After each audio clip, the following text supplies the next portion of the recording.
Thank you, guys. Ooh, wow. Well, I would like to begin by thanking Crystal for such a lovely introduction. Oh my gosh. I just have to tell you, when I first joined the board of Las Americas, Crystal was always there answering my many, many questions, believe me. And if she was in the middle of something, she would just stop and give me her undivided attention. And it's just so wonderful to see Crystal grow and flourish in her purposeful role with Las Americas. I truly believe she embodies the vision and compassion that is the work of Las Americas. So thank you, Crystal. I'd also like to recognize and congratulate my esteemed colleagues who are being honored tonight, the other two border heroes. Their tireless and compassionate work with immigration on this border is absolutely astounding, and I am humbled and honored to be in their presence tonight. And speaking of which, Las Americas staff and board, thank you for bestowing this honor of Volunteer of the Year. It is with great humility that I accept, as I am only one of thousands out there that are probably working at shelters tonight. They're on the streets, they're serving food. They're not having the joy of enjoying anything like I am tonight. So I want to recognize them. And all the volunteers that are in this room that I know so well and what you have done. My hat is off to you, and thank you for serving our community of migrants.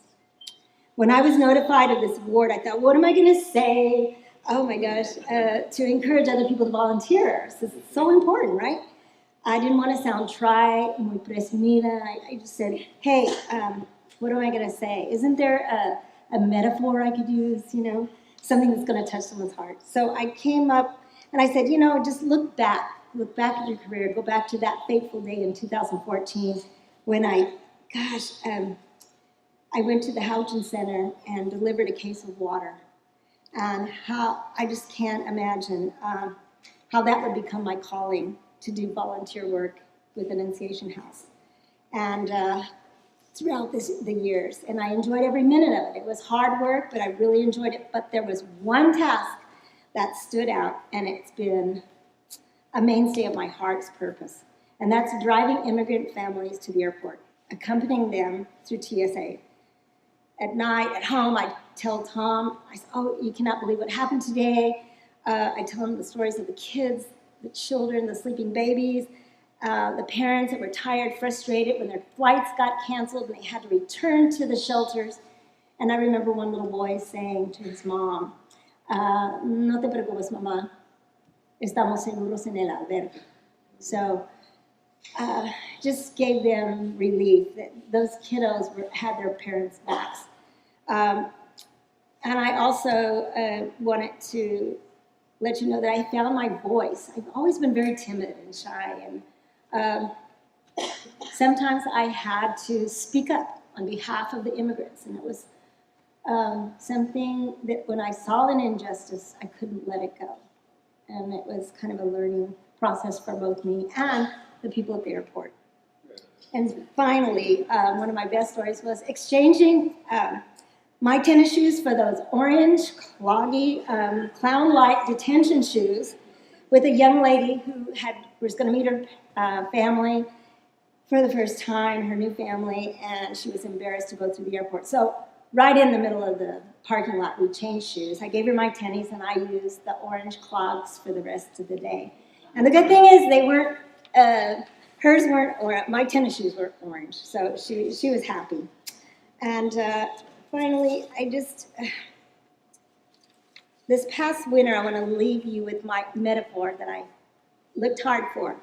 I went to a small New England town, and an art teacher from a residential school for boys sat my friend and I down, and we were at a weaving loom. And those of you who are weavers, she invited us to add our handiwork to a piece that was already in progress. And I learned the terms warp and weft. And a warped yarns are stationary, they're held in tension and on a frame or a loom. And the horizontal weft is drawn through, right? And crosses over and under. And a single thread of the weft crossing the warp is called a pick. And I share that story because that metaphor has stayed with me.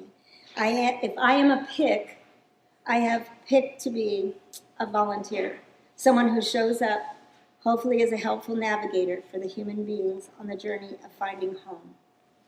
I don't need to explain to anyone in this room what kind of crossing and weavings that any one human migrant must endure to reach their destination home.